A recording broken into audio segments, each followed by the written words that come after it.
সামাজিক অবক্ষয় অপরাধ নিয়ন্ত্রণে মাদকের জিরো টলারেন্সে মাঠে নেমেছে যৌথ বাহিনী।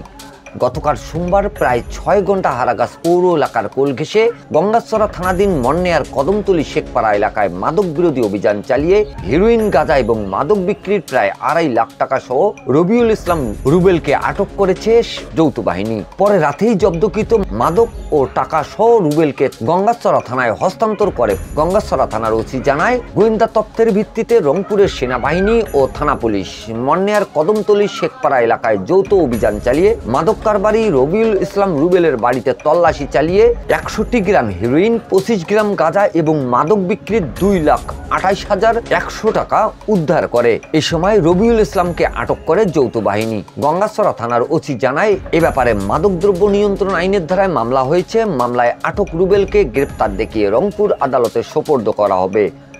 Mizanur Rahman, DRS news.